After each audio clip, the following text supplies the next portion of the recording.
Welcome to MSBS Dhamma Sharing Online.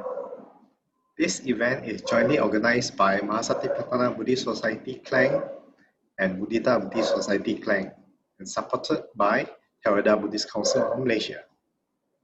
Today is Tuesday, 15 September 2020.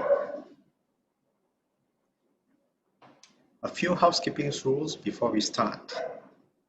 Please display your name for easy identification. Make sure your audio is muted at all times.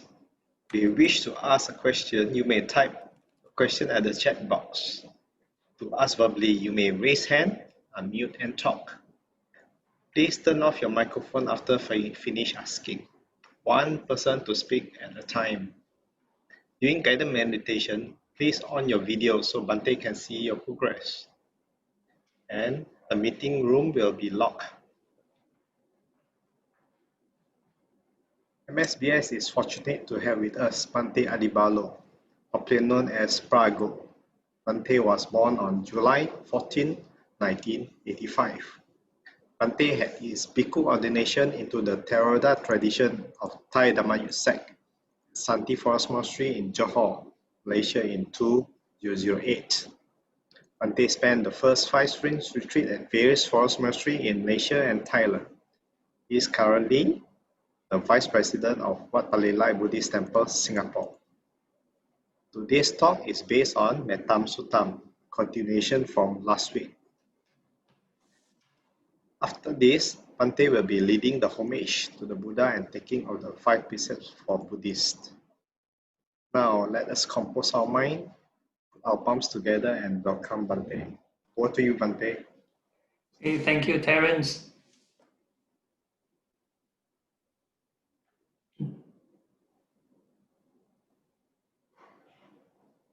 Okay, so we are going to do the opening chants. So for the Buddhists, so we can do the homage, 3 refuges and the 5 precepts. Namo tassa bhagavato arahato samma sambuddhassa. Namo tassa bhagavato arahato samma sambuddhassa.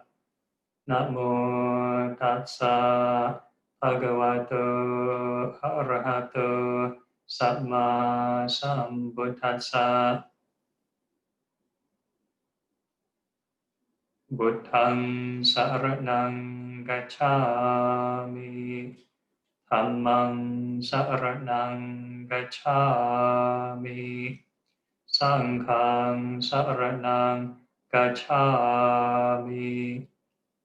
Dutiyampi buddhang saranang gacchami. Dutiyampi dhammang saranang gacchami.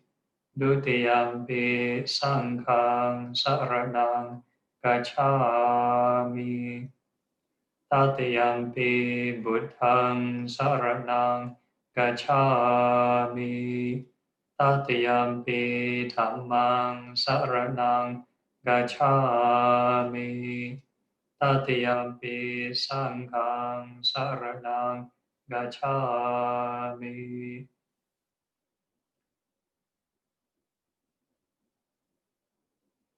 The 5 precepts. Panatipata veramani sikkhapadang samadhiyami. Adinadana veramani sikkhapadang samadhiyami.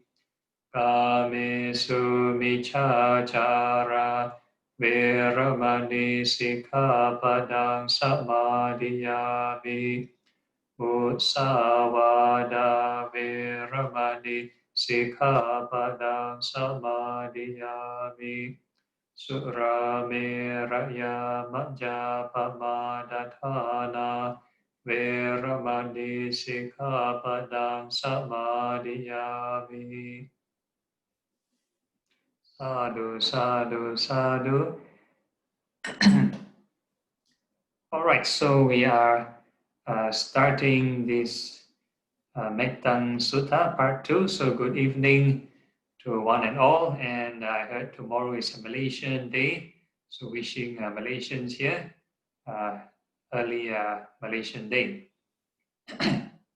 All right, so we are going to start this Part 2, right? Okay.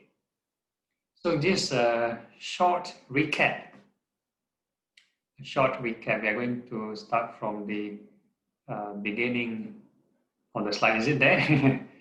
Okay, all right. So for those who missed the session, maybe just another addition to what I sort of missed out. Okay, so there's this group of monks. They want to go for alms round and it's too early, so they decided to go to this park to have a discussion with these wanderers of other sects. So interestingly, Ajahn Jeff, he translated this term called sects. You don't translate as other religions, you call it other sects, or you don't call it other tradition, other sect. Yeah? So it still falls under this same umbrella of this societal structure. So based on what I understand, in India, right, the social structure, they have this, the society have this certain caste structure, caste system, right? There's the Brahmin caste, the religious leaders, priests, and all the way down to the workers, and even there's this thing called the outcast, right? So there's this particular group of people that sort of doesn't want to get involved with society. They want to find the truth. They want to go to the forest, go to the cave, and meditate. So the Buddha coined a new term called this the Shramana tradition, right? The tradition of truth seekers. So they are interested to find the truth.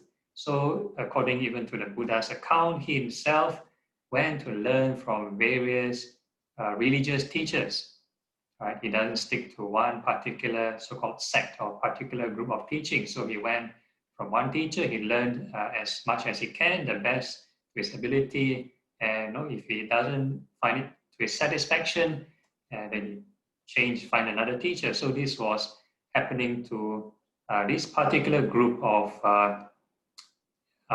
people who seek perfection, spiritual perfection, or finding the truth. So even in the Buddha's chief disciples, Venerable Sariputta, Venerable Moggallana, they did the same thing. The people of the different sects, so they were looking for the truth. They are not interested in sort of propagating or sticking to their particular faith unless they are the head or chief of the community. Then they might be interested in establishing their particular kind of teaching.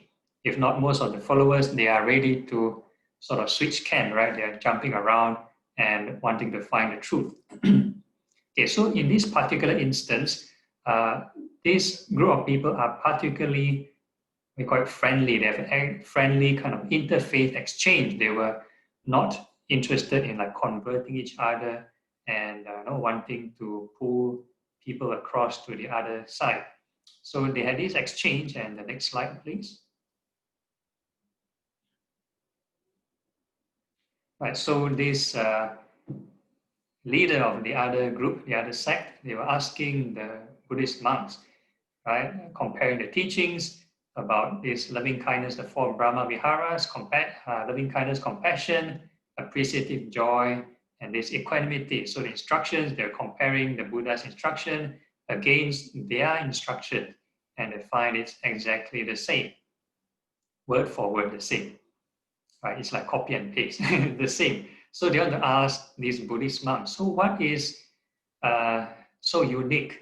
What's the difference, right, between the Buddha's instruction? Right? So the monks doesn't know the instruction. Next slide. Right? They do not know the answer. What's so special? What's the secret ingredient? What's the secret ingredient in the Buddhist instruction of these four Brahma Viharas? So they decided to go and look for the Buddha to find the answer. Right? So next slide. Okay, so the Buddha heard of the incident from the monks, and he decided to give them the answer. What is their secret formula? What is his secret ingredient? Right. So the Buddha wasn't particularly interested as well to sort of convert those people. He's willing to share the secret recipe. He just gives the instruction to the monks, and if those the wanderers of the other sects were to ask the monks again, you can just tell them, what's the blueprint, what's the secret recipe. And of course, why Ajahn Jeff, you mentioned sects and not different religion, because the Buddhism became a religion after many years. There's a lot of politics and cultural influence involved, and it evolved and changed to something like a different religion. So in those days, they were trying to conform to this societal structure. And being a new religion, it's impossible to not mingle around with people of other religions. Right? So nowadays, since the Buddhist religion has sort of set hold, there are some monks who are more, or religious teachers, be it layperson or monks, who become more exclusivists. That means they only believe, their religion is right and everyone else is wrong. Yeah? So some of them might go to the extent of saying, do not mix with people of other religion. They are not pure, or do not step into the other religions' places of worship. Right? So it becomes to this extent. So it's a bit too extreme. Right? So I understand their point of view. Maybe they want their disciples or their followers to have a good grounding on their religion first, right? But it's kind of against the principle of the Kalama Sutta, trying to investigate, and this free inquiry, even the spirit of this Shramana tradition. All right, so and here we go. We are going to discuss more about these 7 factors of enlightenment. These are the unique secret ingredient that the Buddha is trying to introduce. All right, so this is the sort of the formula, 7 things. So we sort of went through the 7 points last week. So the first factor being mindfulness, and the last factor being equanimity. So this is actually a chain reaction. So the starting point, the first 3 points actually, mindfulness, investigation of the Dhamma, the second factor, and the third one, effort, persistence. These are the conditions that give rise to joy. So the first 3 is more like the cause, and the next one, right, the rapture all the way down to the last one is actually the effect. So if a person is always mindful of impermanence and they do not stop, right, and if the conditions are right, and if let's say they start off with a high degree of desire, and if they continue to persist, and when the desire drops, then this will give rise to this joy. Right? So if let's say a person has lots of concentration, very strong concentration, so it's kind of imbued together with the desire, and when this desire sort of drop, then this joy will appear stronger. So different people will feel different degrees of joy depending on various factors, depending on the level of concentration they have, how much effort they put in. Right? So some people, maybe they already start off with maybe little desire. Maybe they were practicing for consistently every moment. So their mind already very peaceful. Maybe they're already at maybe serenity. So they do not feel joy. So they practice impermanence. They do not feel joy because they already passed the first few steps, right? Unless we call it backslide. We have this term called backsliding. That means we are careless. We start to be heedless. We start to indulge in all the unwholesome thoughts, unwholesome activities. We backslide, and then we need to restart again. So then we need to reclimb this 7 all over. Okay, so again, this is not permanent. We have the backsliding, right? So even in the Dhammanussati, in the 4 foundations of mindfulness, they mention, right, the 7 factors of enlightenment is also impermanent, subject to rising and passing away. Okay, next. Okay, so this is the mental kind of technique. Some people do not know how to practice this mental defense after they attend a meditation class or they go for a retreat, and when they go back home or they log off from this Zoom channel, everything back to square one. Everything back to square one. Oh, you know, normal activities, enjoy the senses, engage in all the wrong things. But so there is, we call it mental kind of defense, some tips that the Buddha is teaching. So the first tip is, if he wants, he remains percipient of loathsomeness in the presence of what is not loathsome. That means you must learn the skill to find something disgusting in something pleasant. So this is the first kind of perception, the first kind of mental, we call it exercise you can try. So we have these impurities of the body meditation. So this is one technique. And the second trick, if he wants, he remains percipient of unloathsomeness in the presence of what is loathsome. Right? So if there is unpleasant stimuli, unpleasant contact, it can be an image that's unpleasant. You do impurities of the body, or even you sit down, you feel very painful, discomfort, tension, pain, right? Then how to be at peace? So we use loving kindness. So this is another technique. Of course, there might be other techniques. If he wants, he remains percipient of loathsomeness in the presence of what is loathsome and what is not loathsome and what is. That means you're able to apply the impurities in whatever feeling, pleasant or unpleasant. So same with the number 4th instruction, what is pleasant in both pleasant and unpleasant situations, right? So this is the whole idea. So the last one, if he wants, in the presence of what is loathsome and what is not, cutting himself off from both, he remains equanimous, alert, and mindful. Okay, so ideally, right, so if you practice these kind of mental exercises where you impose another kind of perception to the sense stimuli, you should get this result. If you do it correctly, if you cut off from clinging, and you should be equanimous. Right? Some people, they overdo it.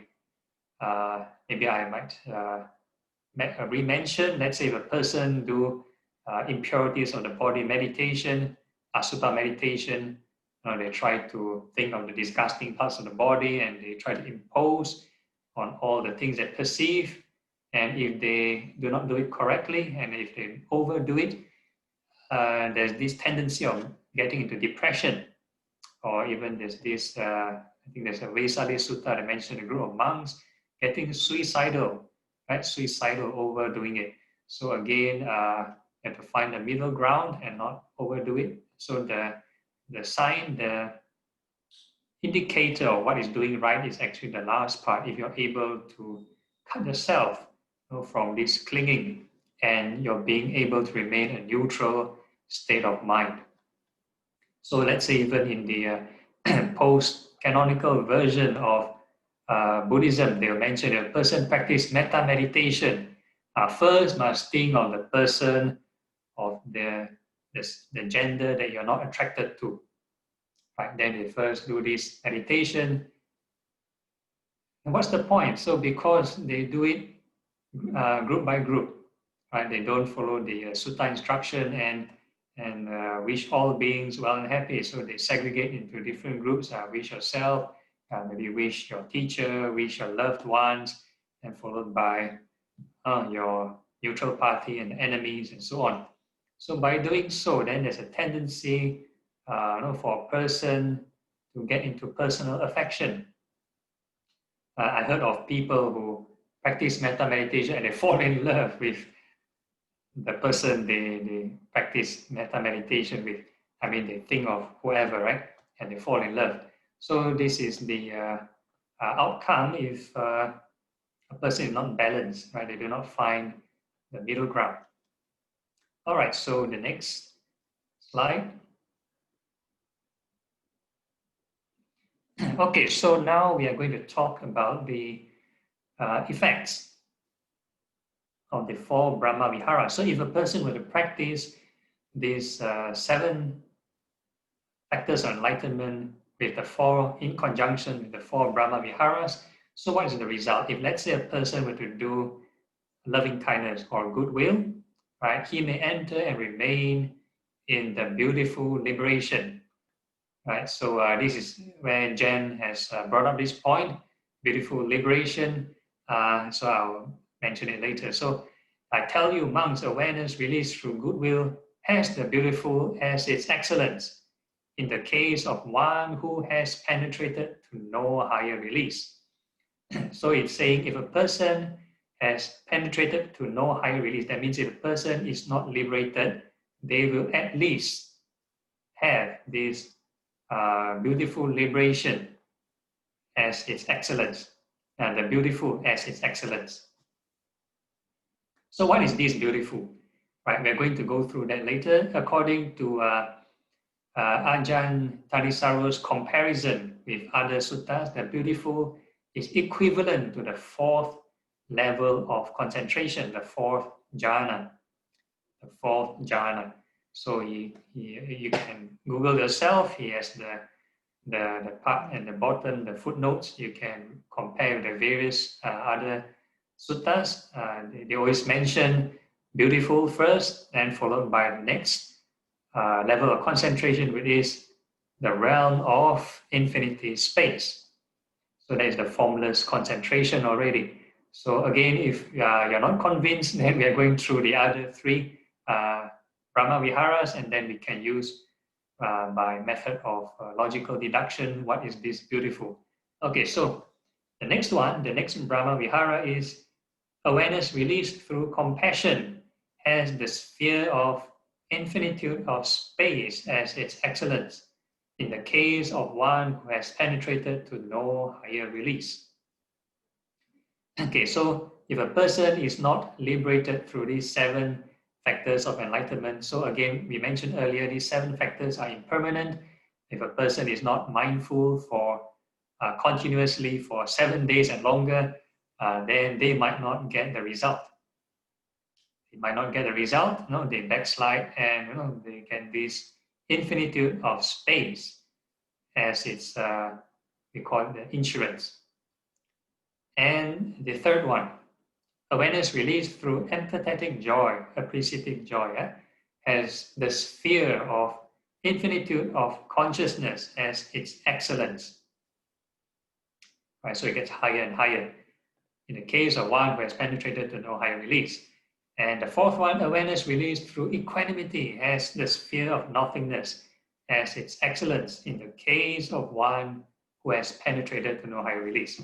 So according to the formless jhana, there are 4 altogether. The last one is not being mentioned. The last one is neither perception nor non-perception. So this is the 8th jhana. So total there are 8 jhanas altogether. So infinitude of space is the number 5th jhana.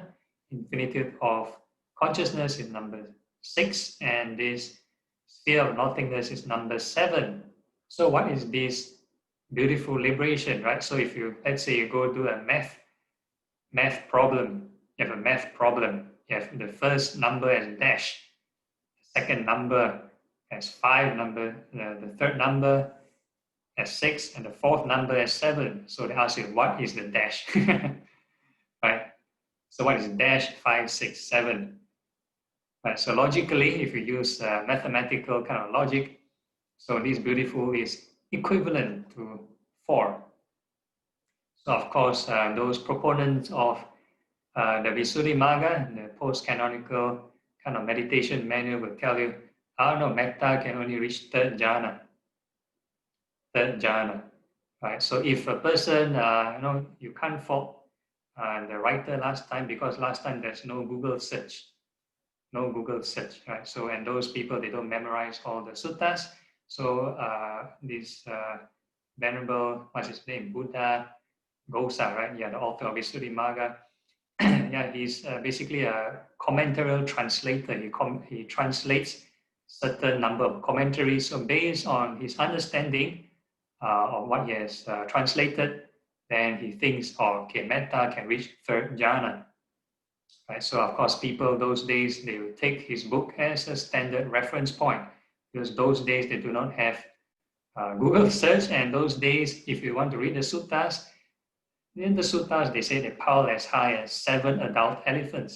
So nobody in the right mind would want to flip through all the voluminous number of suttas just to find what is metta. Those days, it wasn't arranged according to topic, right? It's arranged according to length. Right? So they used his book, the Visuddhimagga. Up to today, most of the Theravada tradition will use this book as a standard kind of benchmark, a reference point. And again, it has lots of contradictions in the suttas. So again, this is one of the contradictions I pointed out. Okay, and the next slide. Okay, so there are more reference points. So this Samyutta Nikaya, the 46, it's basically talking about the 7 factors of enlightenment. So, every sutta that talks about different meditation objects talks about these 7 factors of enlightenment. So according to a different sutta or different set of suttas from 46.62 to all the way to 46.65, they're talking about the 4 Brahma Viharas. So what is the result? Right? If a person practice correctly to the full extent, it can actually reach this, right? Monks from the cultivation and making much of the idea of goodwill. So if I put it bold, that means it's exchangeable with the other 3 Brahma Viharas, the compassion, appreciative joy, and equanimity. Right? Of 2 fruits, one may be looked for even in this very life to witness this realization, right? If there's any substrate left, the state of non-returner, that means the 3rd stage of sainthood, or the 4th stage, which is arahanthood. All right, so this is the conclusion. We have reached 9 o'clock, right? The end of the theoretical sharing. So I open the floor to these questions and answers. So just nice, we completed this sutta on goodwill. I think I have a question. Yes. Okay, going back to the result, yeah, this one, right? Yeah. So what is the practical meaning of this, Ante? It means, let me try to interpret, right? So the first paragraph says, somebody follows the 7 steps of enlightenment, right?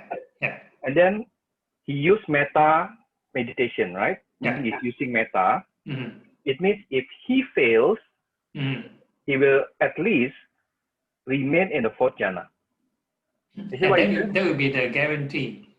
The 4th jhana will be the backup. Okay, so it means if somebody use compassion, following the 7 layers of 7 steps of enlightenment, if he fails to reach to enlightenment, at least he goes back to the 5th jhana. It's what it says, right? Yeah, correct. Okay, understood. So and so on, right? Yep. It means that the potential of compassion actually is higher than metta. Yeah. And that's why even in the some traditions, if I'm not wrong, the Tibetan tradition, they mention why our historical Buddha, Sakyamuni Buddha, became enlightened before Maitreya, right? Because our historical Buddha practices compassion, right? Whereas Maitreya Bodhisattva, he emphasizes on loving kindness. And then even the empathetic joy, the mudita, right? Even higher than compassion. Yeah, correct. Yeah. What is the practical meaning of that? Meaning, if somebody is successful, we are happy. That is actually more beneficial than compassion. The level of state of consciousness. Is it something like that? Yeah, it's just a phenomenon. So if a person were to practice rejoicing in whatever people has achieved, so it's a state of trying to be selfless. You're not being jealous. And so you're actually wishing them. It is a kind of goodwill also, yeah. But you just wish them success, yeah. Oh, that's interesting. What is the actual application of this? How do we actually make use of this phenomena or this finding from the Buddha? Yeah, it's on again in the spirit of, we call it Kalama Sutta, right? We don't simply believe even what the scripture tells us. We have to practice and then we see for ourselves. See for ourselves. So again, for let's say any beginner that tries this, they may not be able to differentiate the different jhanas. So in order to be able to differentiate the different jhanas, they have to actually learn the breath meditation, and they themselves go through all the 8 levels, and then they're able to differentiate. They're able to experience first and differentiate all different 8. Then they try this. Because the Buddha himself, he got enlightened through the breath meditation. So from there, then because he already reached the peak of the mountain, then he's able to see the different pathways that lead to the peak, to the mountain. Right? So he's able to reverse engineer the different practices, and find out how the different pathways can actually reach enlightenment as well. So through these Brahma Viharas, these 4 sublime states, if a person were to practice, incorporate a secret ingredient, this is the level of concentration a person can reach. Okay. Is it true that the Buddha Gautama actually reached the enlightenment actually at the 4th jhana? No, according to the Dipa Sutta and also several accounts, and as you can cross-reference in the Tapusa Sutta, Tapussa.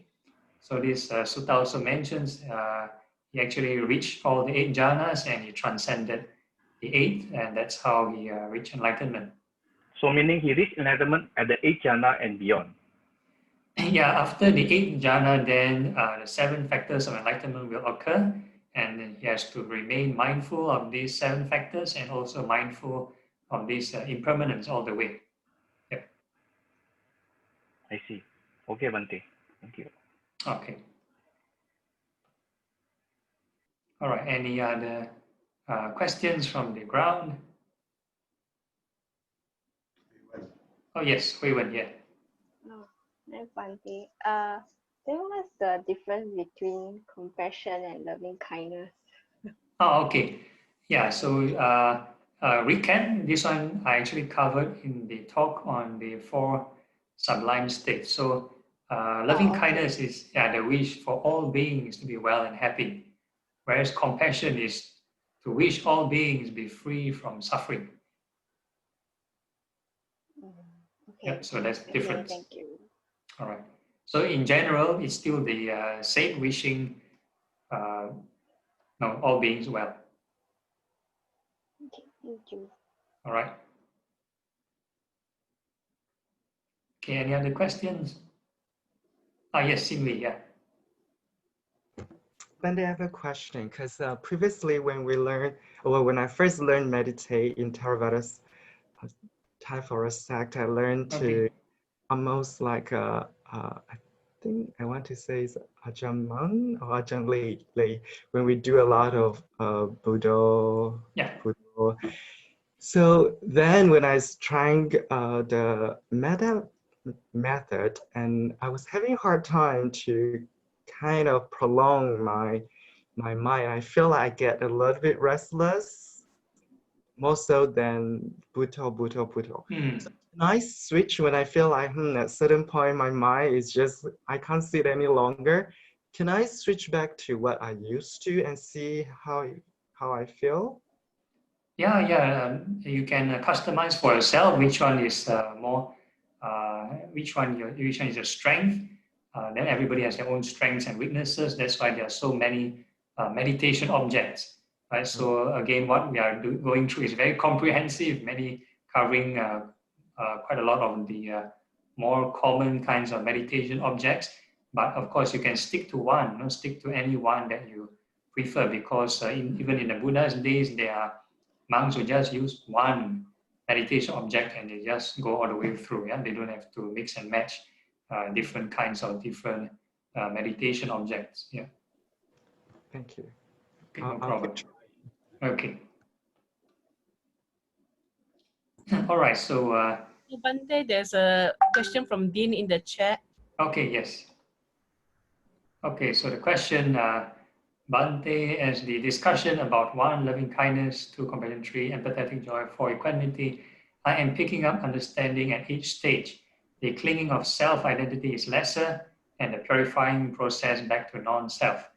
Is this understanding far off? Yeah, when the person goes into higher levels of concentration, right, it gives actually different kinds of understanding, different kinds of perception, right? May not necessarily hit this non-self, right, unless, yeah, they apply these, the 7 factors of enlightenment consistently, which is, how do you call it, mindful of this impermanence, right? In fact, yesterday, or quite some time, there's this topic where people brought about the discussion whether there's a true self, whether it's self or no self. So different, even, it's not just about different religions, different schools of Buddhism, they take different positions in this understanding. So maybe the Mahayana tradition, they believe in the Buddha nature. There's Dharma body even, and the Buddha has 3 aspects. So some traditions that I exposed to, the Tibetan tradition, they even talk about the ultimate self, right? So it's through maybe purifying the mind, eventually the enlightened mind is the maybe the ultimate self. And even the Thai forest tradition, they even talk about the pure chitta, right? Or this pure awareness. So whatever label you call it. So conventionally, I would agree, right? If you want to talk about purifying and back to no self. But if we were to jump to conclusions, so that's why a lot of intellectuals or academics, that if they do not meditate or they do not practice, then they take up positions. There's a self or there's a no self. Then the Buddha actually classified it under wrong view, wrong view of a self. There are 6 kinds of wrong view regarding self, self-identity. So taking the position of no self is one kind of wrong view. Taking the position of self is also a wrong view. Right? So only if you practice and eventually if you reach there, whatever label you use, it doesn't matter. Okay, so hopefully I answered your question. All right. Any other points or issues? Bante, yeah. If you don't mind, Bante, maybe in brief, how do we differentiate 5, 6, 7, and 8? Jhana, in brief. 5. Okay, 5, 6, 7, 8. Okay. Yeah, because we do not have enough time in this platform to practice, in length, different levels of concentration. When we practice the breath meditation, we did until 4th level, and it's about time's up already. So you want to go to do the other 4, might take a different session, different platform. So yeah, you can do the same steps. It's basically the same. That if you're able to go to 1st to 2nd, 2nd to 3rd, and 3rd to 4th, and then you're able to also continue 4th to 5th, 5th to 6th. It's the same step. And the mind is calm and you're able to remember the emotion, right? Then you can release the mind. Okay? All right. Yeah. Okay, any other points, questions? Okay, if not, then we have a break again. Now it's 9:11, right? So we're going to have a break, 5 minutes, so 9:16. I'll see you back here for the guided meditation. So we can go to the washroom, do some stretching, and I'll see you back again. Thank you, Bante. Right.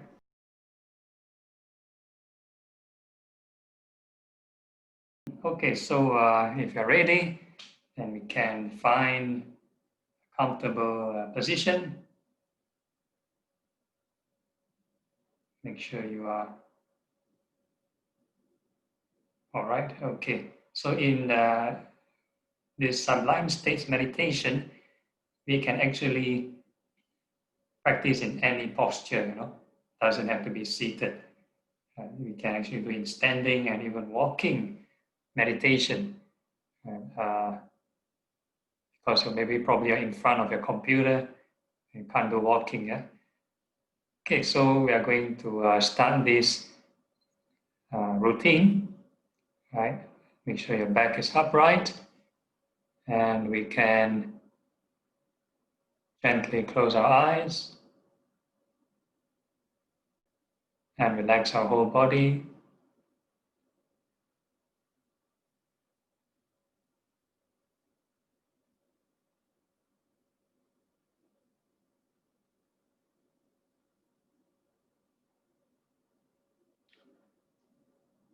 Okay, so the first thing we are going to do is body sweeping or scanning kind of exercise, something like the MRI kind of scan.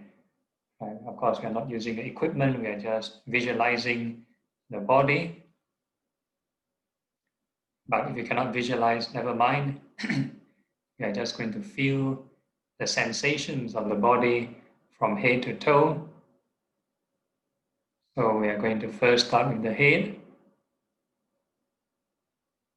And we are going to feel all the sensations on the head.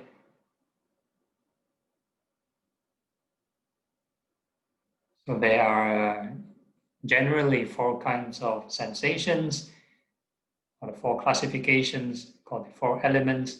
The earth representing hard and soft sensations. Fire is the hot and cold sensations. Wind, fast and slow movements. And water, moist or dry kind of sensations. So as we feel the body from head to toe, we are just going to observe the sensations as they arise. So we just treat them as passerby. There is no need to, number 1, purposely generate these experiences. Number 2, don't cling on to them, right, which is called greed. And number 3, don't reject, don't try to push them away, which is aversion. So there are actually 3 things to take note. So whenever a sensation arises, we just wish them well and happy.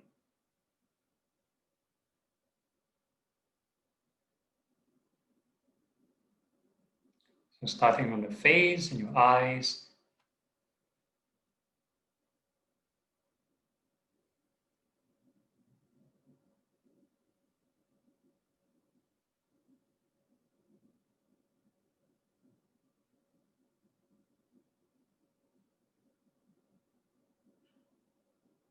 the whole idea is to be at peace with the sensations. We are not in any way changing the sensation there. We are just trying to see things as they really are. So whatever phenomenon that appear, we just let it be.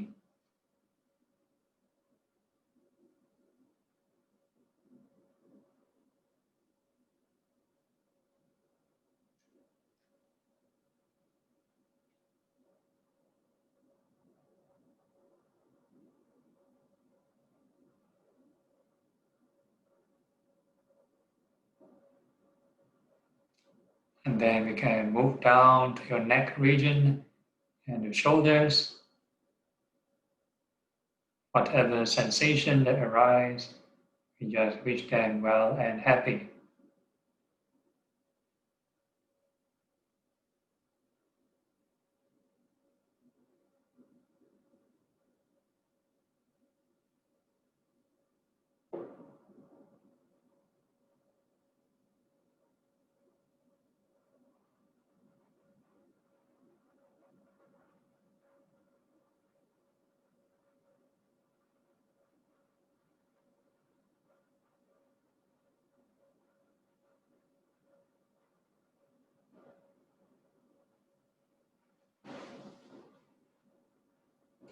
And we can think of the arms, left arm and right arm.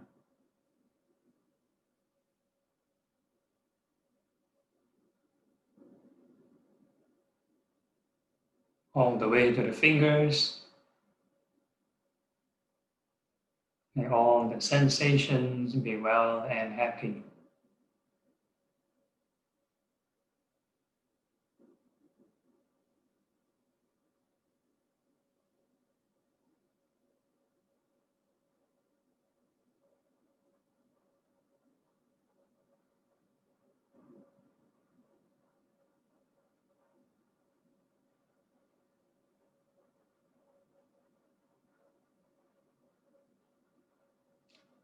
And we are going to feel the chest and the abdomen region.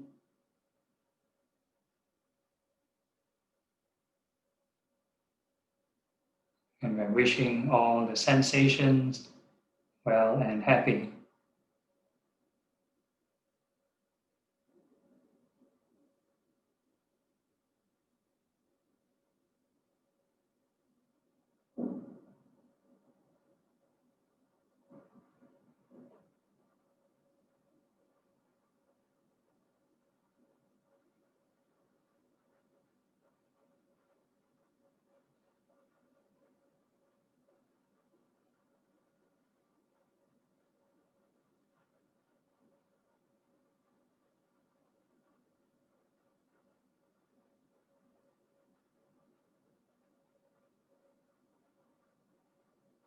And we're going to think of the back of the body, your spinal cord, all the way down to the tailbone. And we wish all the sensations well and happy.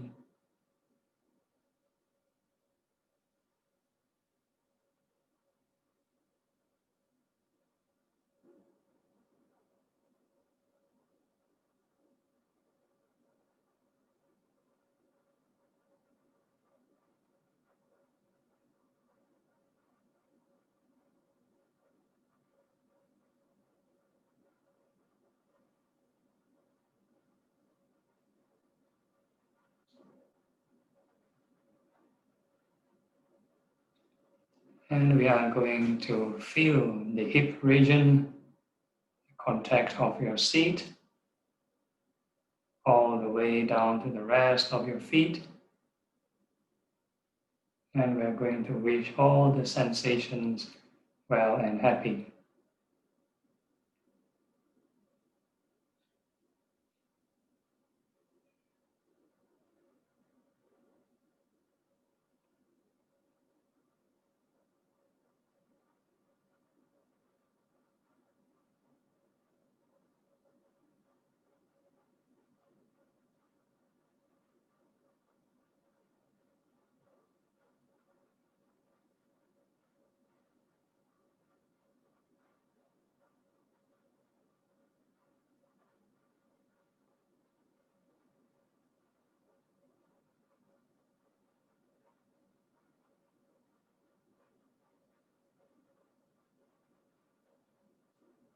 So make sure you do a double check from head to toe. Make sure you are at ease with the entire body from head to toe. Yeah?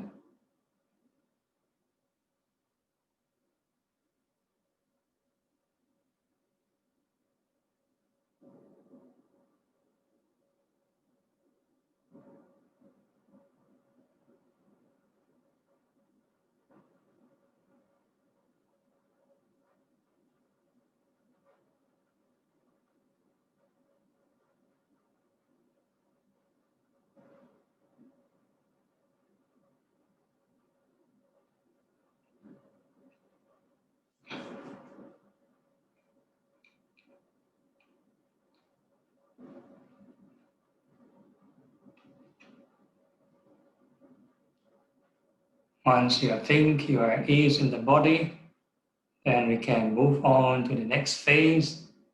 We are going to feel the breath.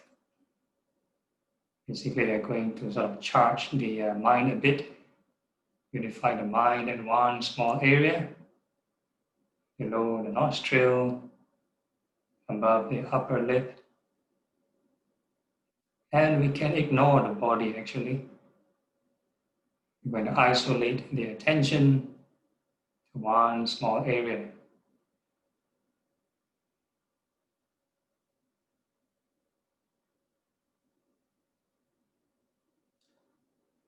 So there's no need to control the breathing, and no need to use force or exertion to feel the breath. Let our breath be our natural reflex action. And whenever there's inhalation, we wish the breath well. Exhalation, we wish the breath happy.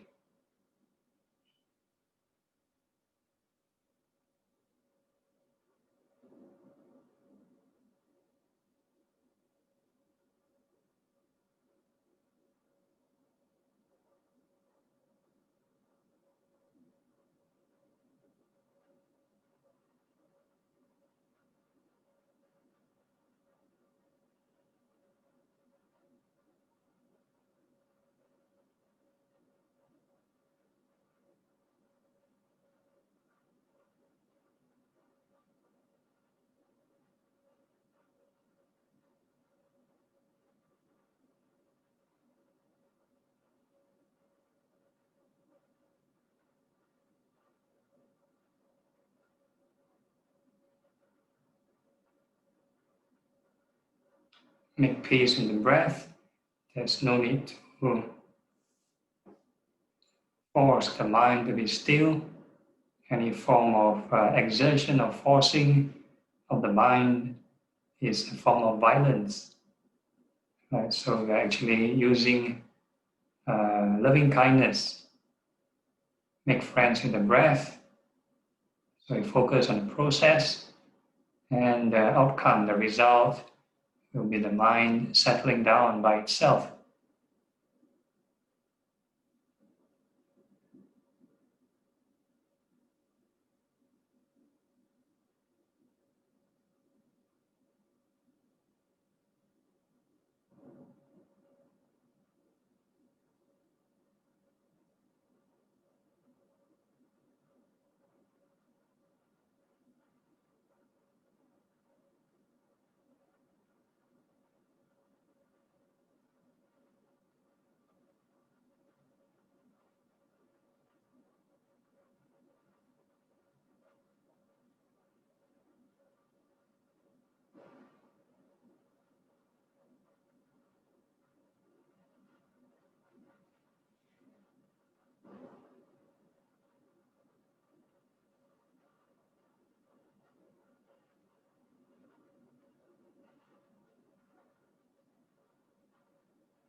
So in this confined area, we're actually trying to understand reality, right? So once we are at peace with the mind, then we are going to introduce Dhamma for the mind. And the mind is more receptive to teaching.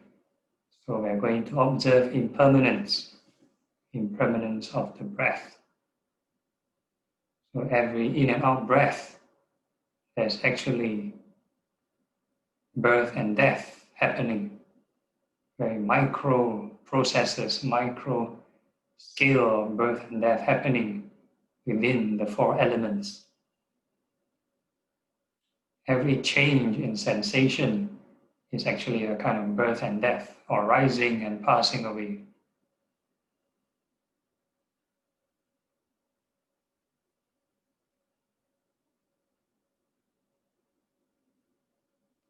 So if you breathe in and out, if there's any changes in the density of the air, then there's a birth and death of the earth element. And if you breathe in and out, any changes in this temperature, then there's a birth and death of the fire element. And if you breathe in and out, there's changes in your breathing rate, then there's a birth and death of the wind element.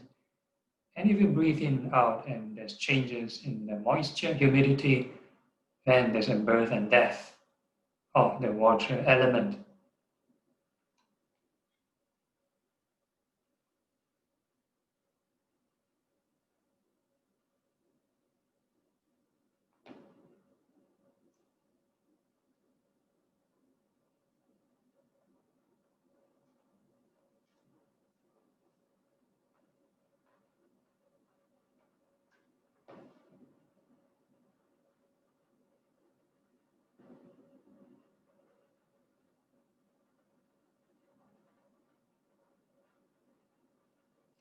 So continue observing, since today's theme is these 7 factors, right? Keep on observing impermanence with persistence.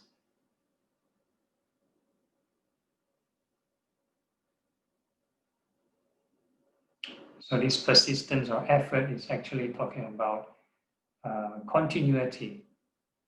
A lot of times people attend lectures, they just think of introduced to concepts of impermanence, they just think about it for 1 or 2 seconds. Now you're going to continuously observe impermanence until the mind detach.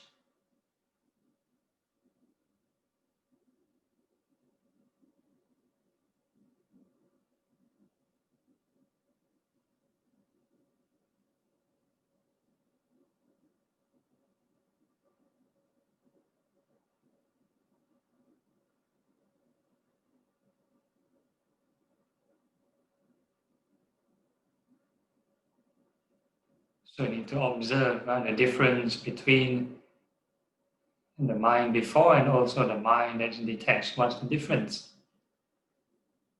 After continuously contemplating on impermanence.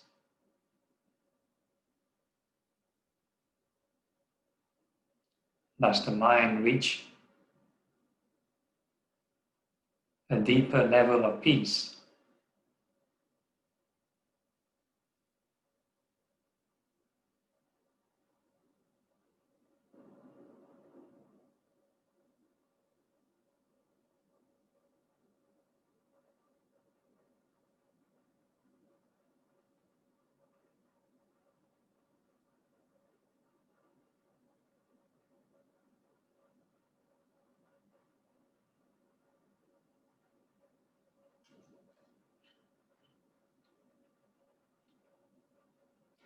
So you have to know your high score. So I'm going to go through the 7 factors again. Maybe you see which one you have bypassed. So the first factor or the first phenomenon, you have this thing called mindfulness. So mindfulness of what? Mindfulness of impermanence of the body, the breath, which is what you're doing now, the feelings, pleasant, unpleasant feelings, and the mindfulness of the state of mind, whether your mind is scattered, unified, or even settled down. Right? So this is different states of mind. And last one, the Dhamma, which is what we're doing, whether there's any clinging, and also these 7 factors of enlightenment, which is today's theme. And this step 2, right? Investigation of the Dhamma, which is again impermanence. And factor 3, step 3 is effort or persistence. It means there's continuity, it's not halfway, you think of impermanence, then you daydream, think of something else. Continuous observation of impermanence. You can make it a mantra if you want. Rising, falling, birth and death, whatever label you're comfortable with.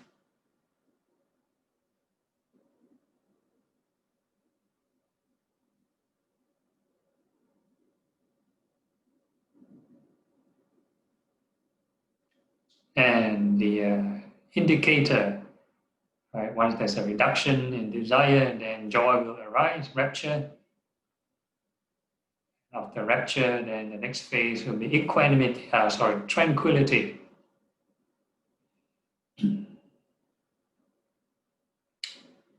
Because the joy doesn't last long. Yeah? The mind will eventually settle down for whatever reason, maybe biochemically, the body can accept a certain level of tolerance of certain happy hormones.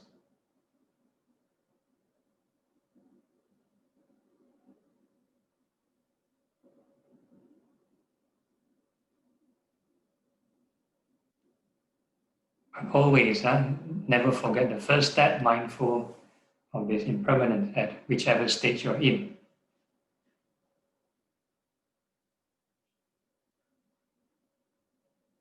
And after tranquility, then there's this thing called samadhi, concentration. So this concentration is a vipassana kind of concentration. It has nothing to do with the jhanic kind of concentration.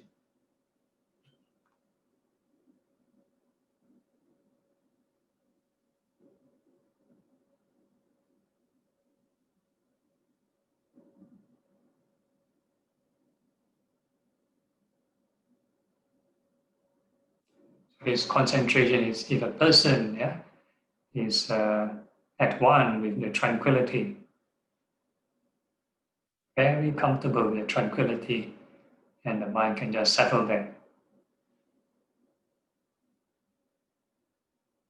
But not forgetting the impermanence.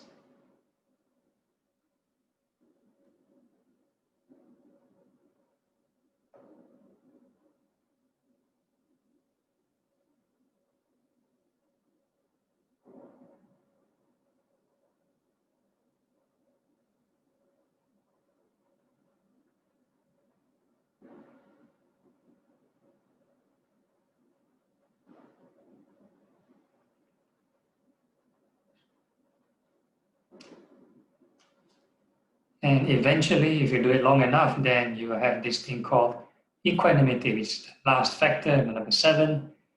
So the 7 can actually go up and down. You can backslide all the way back to 1, depending on how you cling on to sense contact, sense phenomenon. So whenever desire increase, everything gone. So actually, this is the gateway to the 4 noble truths. So if a person clings on an object, have desire, then you have distress and suffering. Right? So the first 2 noble truths. And if you are able to practice detachment, which is the right thought, right mindfulness, right, then you have all these 7 factors that slowly appear stage by stage. So it is the path leading to the end of the stress.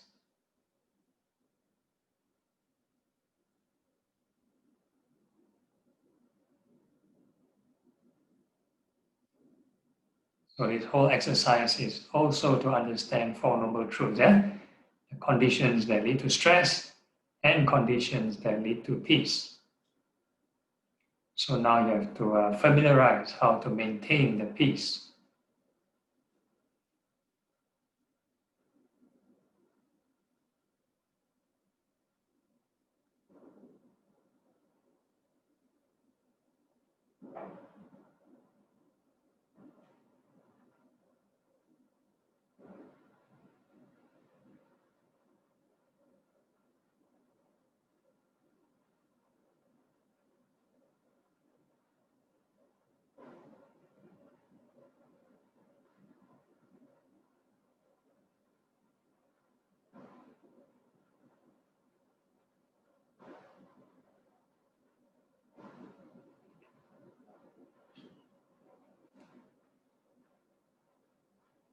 And once you think you have a hang of a small area, which is the breath, and we are now going to extend it to a bigger area,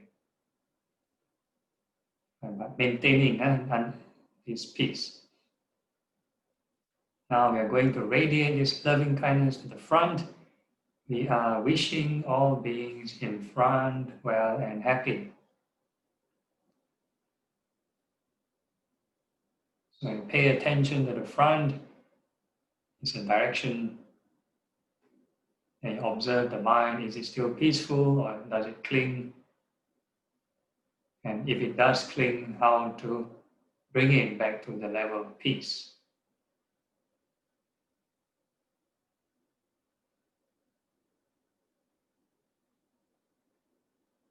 So this is a resistance training.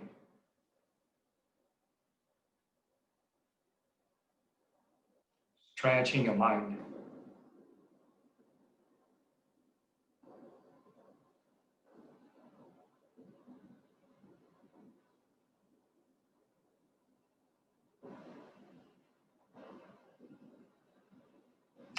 And we are going to come back to the body. And now we are going to wish this direction behind. May all beings behind be well and happy.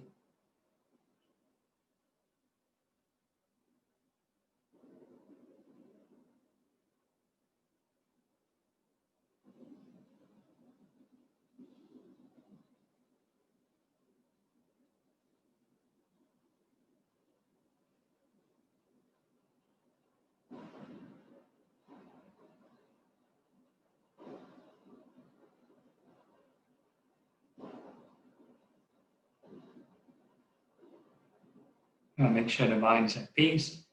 And we come back to ourselves.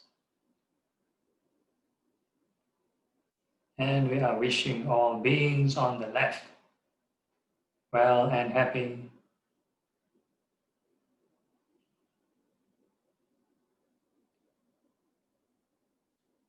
And to practice true well and happiness, make sure you understand what are different degrees of wellness, different kinds of happiness.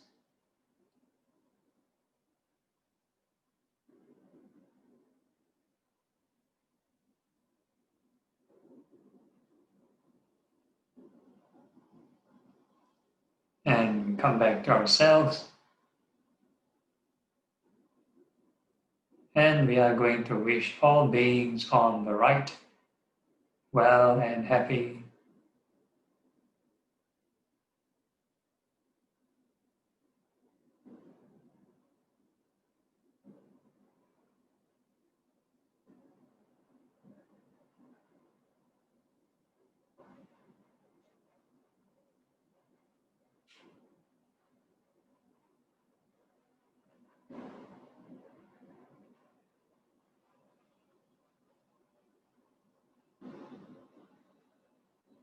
And we can come back to ourselves.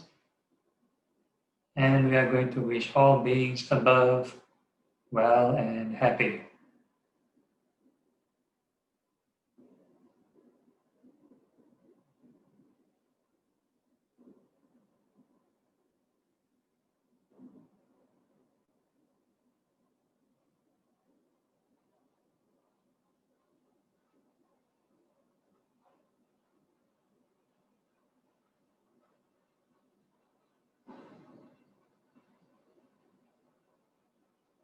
And we come back to ourselves. And we are going to wish all beings below well and happy.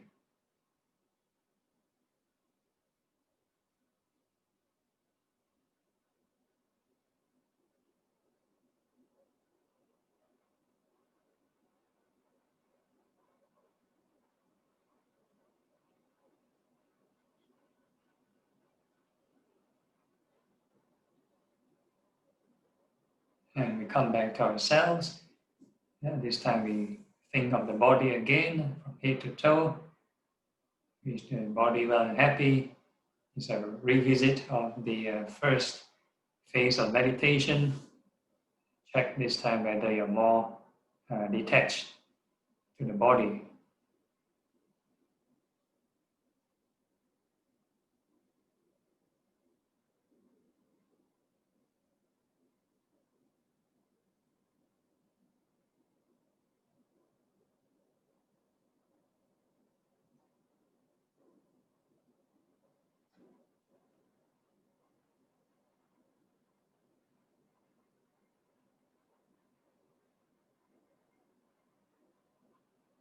And now we are going to radiate this loving kindness in all directions simultaneously, above, below, and all across all directions. And we are going to start to extend this loving kindness first to your home or whichever venue you're at. May all beings at home be well and happy.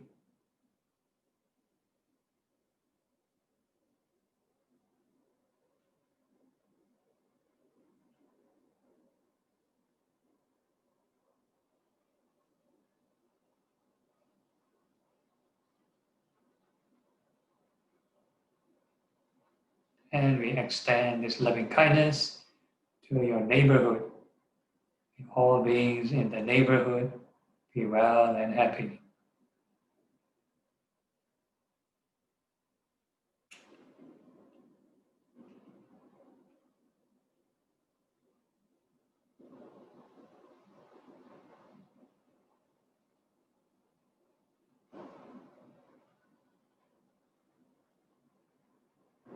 And then we extend this loving kindness to the entire country. May all beings in your country be well and happy.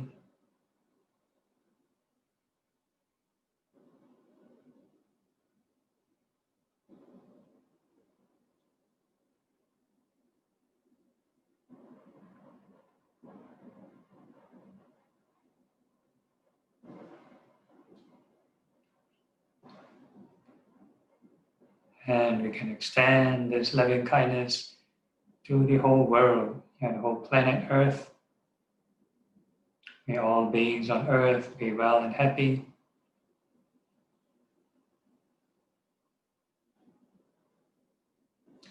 So as you wish for world peace, make sure you also have inner peace. Yeah?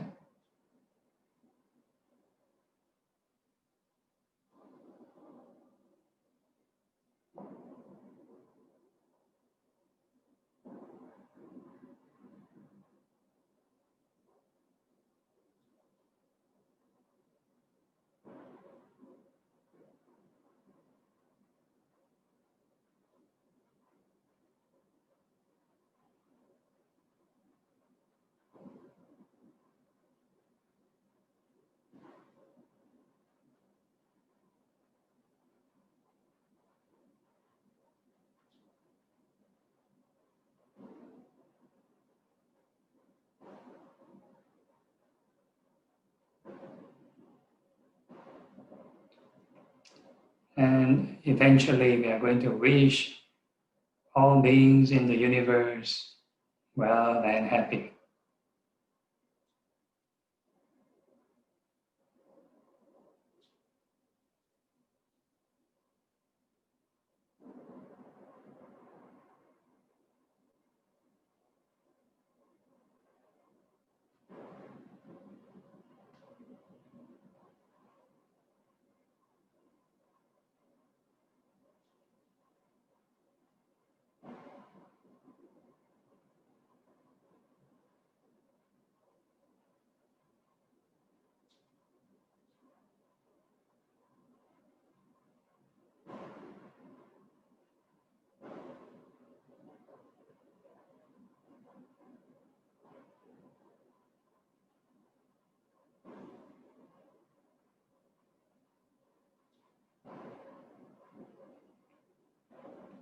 So when you extend the mind to be more boundless, continue to check, make sure the mind is at peace, make sure there's no clinging.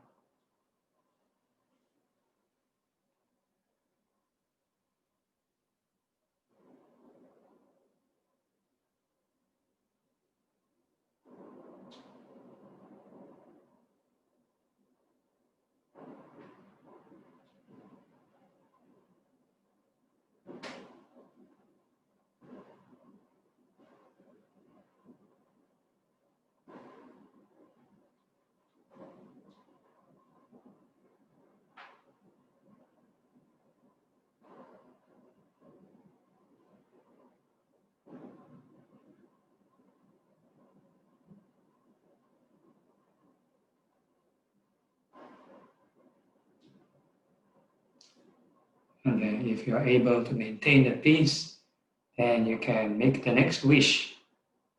May all beings be free from suffering, right? You don't want beings to face any stress. You want beings to be at peace.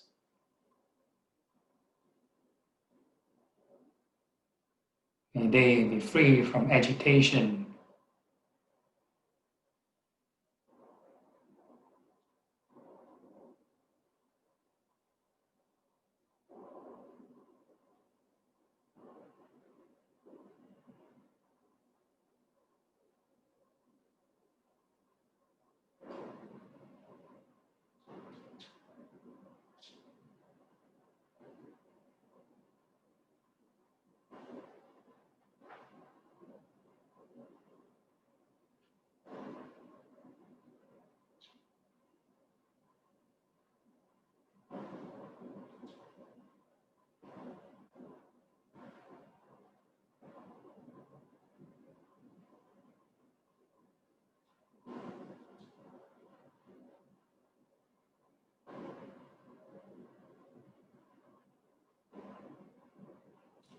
Even in the state of compassion, also mindful of impermanence.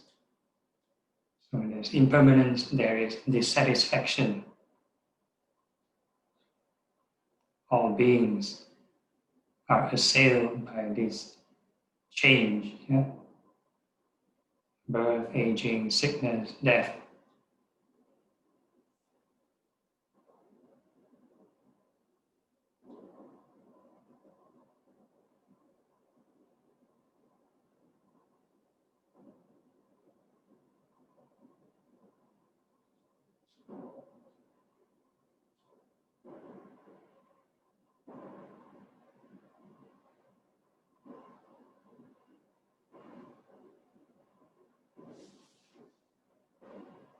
And then we can make the next wish.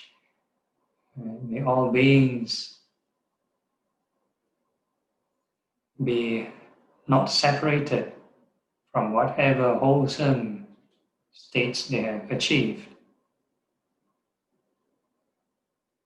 So if, let's say you meditate on some peace, you wish that the same for all beings, on whatever level they're at. It can be just doing goodness, doing charity, and that is also a wholesome state of mind. May they not be separated from all that is wholesome.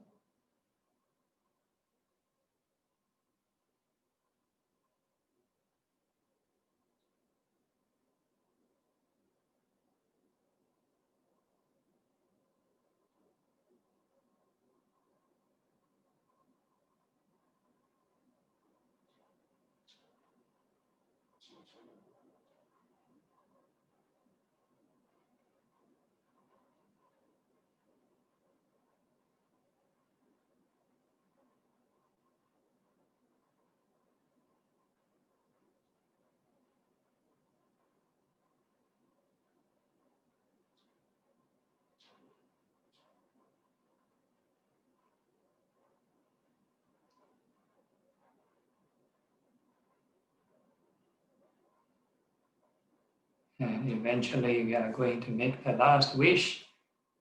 All beings are subject to their karma, whatever good and bad, wholesome states or unwholesome states, or pleasant, unpleasant feelings they experience due to the actions they've done before. Right? So may they be at ease, at peace with all these experiences.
at whichever sublime state one is doing.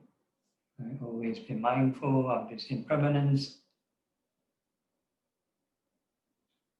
Once we lose touch of impermanence, then the mind will automatically, right? It's auto-programming to cling. And with stress, tension, daydreaming, whatever it is.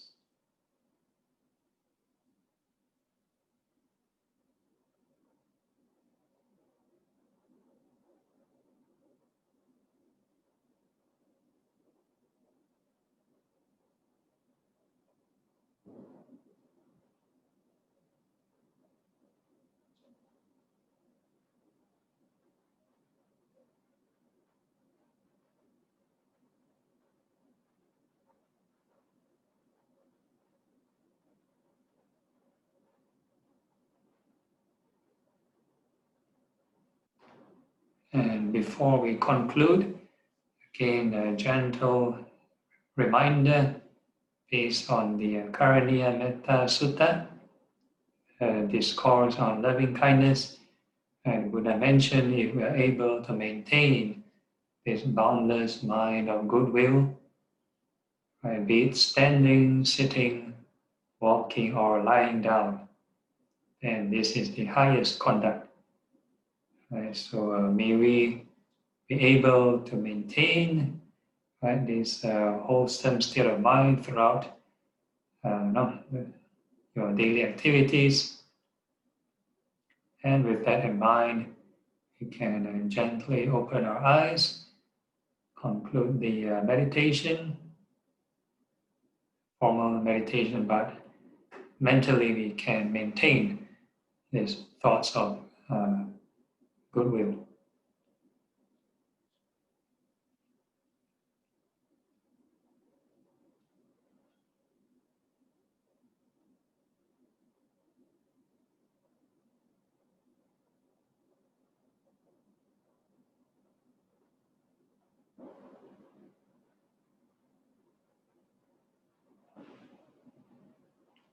Make sure everyone is back on Earth.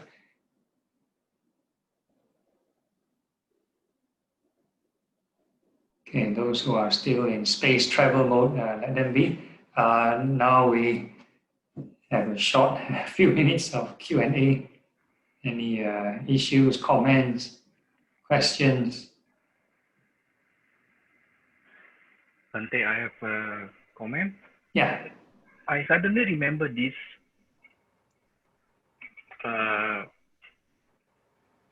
these words.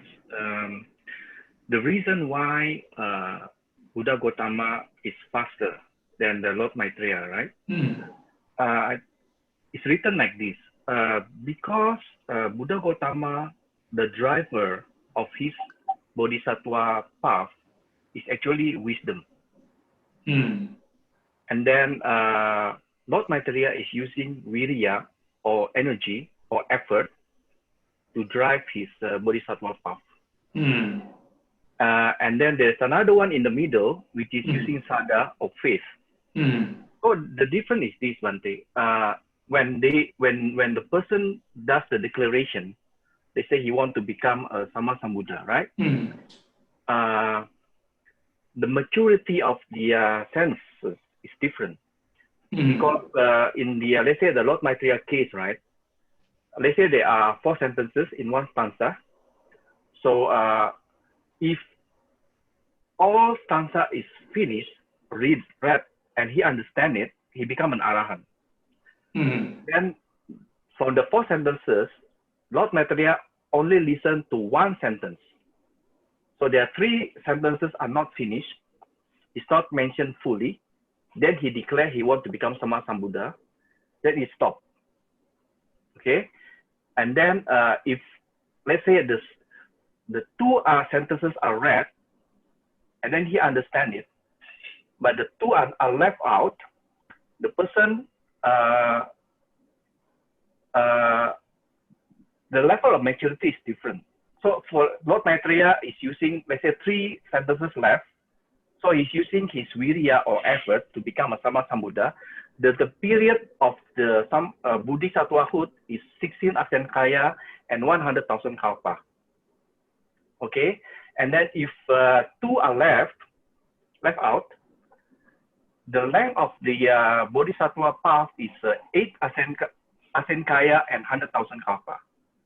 And in the case of Buddha Gautama, there's only one sentence left. Then his time to become from Bodhisattva to Sama Sambuddha is 4 Asankaya and 100,000 kalpa. And then the driver is also different because Lord Metta is using virya or effort. And then the second one is using sada or faith.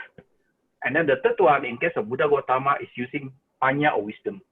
So Buddha Gautama is an intellectual Buddha. So I think, in my opinion, right, if you look at the Buddha Gautama teaching, it is very intellectual, very analytical. You know, very, very deep, and it's a sign of somebody who is very intellectual when he proclaimed the Dharma and so on. So there is the difference why he's faster to become a Sama Sambuddha. You know, that's my comment. And then one more thing, but it is not, I think, because of the compassion part that you mentioned just now, you know. When Lord Maitreya wants to become a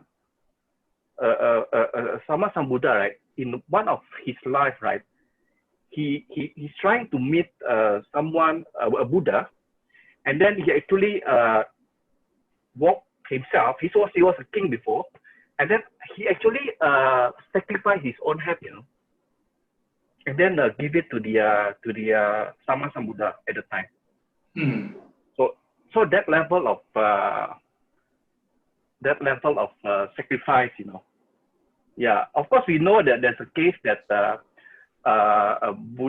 Bodhisattva Gautama, right? He actually sacrificed himself for some tigers, is it? So that his body can be eaten, right? It's also I heard of that story. Yeah, he fell himself to the cup. Yeah, I think the reason why the periods are so different, right? I think it's because of the level of matureness of Bodhisattva and also his main driver. I think that's one thing. It's my comment. Yeah. Thanks for sharing. Of course, this is the Theravada perspective. The 16 and the 32 or the 8 Sankhya Kalpas. This is the Theravada classification based on the Bodhisattva's tendency, you know, wisdom, effort, or faith-based. So I take it with a pinch of salt because there's some contradiction in the suttas on the length. I won't go to the detail. Okay. I just KIV this. Yeah, but the whole idea is we can practice these 4 immeasurables and hopefully can maintain throughout our daily activities. Okay, no problem. Okay, any other questions? Okay, no, then we can end the session. Oh, yes, okay. When we say you pay attention to the front when radiating metta, do you need to visualize? Not necessary, but if you wish, then you have more formations to tackle. Yeah, especially when you go to the whole universe. If you don't visualize, how do you pay attention to the universe? I can't do it. I have to visualize. Okay, yeah, if you wish to visualize, by all means, no problem. Okay. It's optional, okay. Okay, any other questions or comments? Okay, if not, then we conclude. Right? It's concluding chant.